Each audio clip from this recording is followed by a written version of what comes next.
Jadi kadang-kadang sebagian kita mengira bahwa karena pandemi kemudian ekonomi kita jadi sulit, pajak jadi rendah gitu. Tapi kalau kita perhatikan secara data, bukan karena pandemi kita menjadi seperti ini, tapi sebelum pandemi pun kondisi kita memang tidak baik-baik, terutama terkait dengan shortfall penerimaan pajak itu. Karena kalau kita lihat datanya, bukan hanya di masa pandemi ini shortfall itu terjadi begitu ya.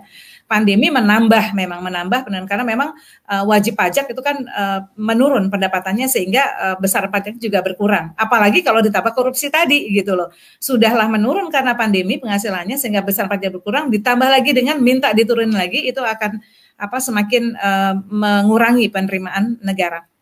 Nah, tadi saya katakan bahwa bukan karena pandemi ya, sebab yang membuat negara kita tuh kekurangan penerimaan pajak. Tapi sebelum pandemi pun ini sudah terjadi, bahkan berulang-ulang gitu.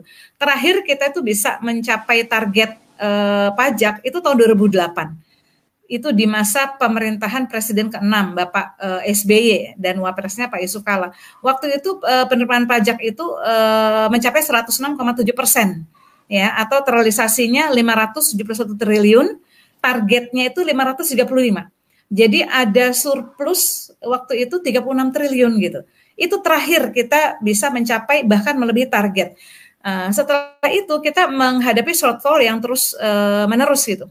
Yang terbaru ini 2020, ini shortfall kita itu 128,8 triliun. Itu pun setelah terjadi penyesuaian ya dengan keluarnya peraturan Presiden nomor 2 tahun 2020 tentang perubahan postur anggaran pendapatan dan belanja negara. Jadi tahun anggaran 2020 ini 1.404,5 triliun, target penerimaan pajaknya 1.198,82 triliun gitu. Kemudian realisasi penerimaan pajak sepanjang 2020 itu hanya 1.070 triliun. Jadi hanya mencapai 89,3% dari outlook akhir tahun sejumlah 1.198,8 triliun itu. Kemudian bagaimana di tahun sebelumnya? Itu sama juga gitu.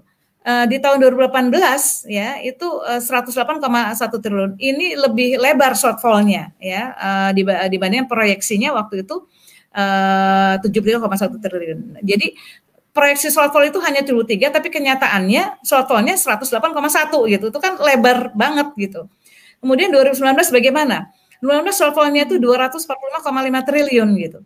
Ya, pada prediksinya kita hanya kekurangan 140, tapi mencapainya 245,5. Jadi jangan jadikan pandemi itu sebagai alasan bahwa kondisi pandemi orang lagi susah kemudian pajak berkurang. Tidak, itu karena sebelum-sebelumnya itu sudah terjadi. Jadi kalau kita mau bilang dengan bahasa anak-anak gitu ya, ini kayaknya nih langganan gitu ya, shortfall itu langganan gitu. Kita di Komisi 11 itu selalu menyoroti hal ini.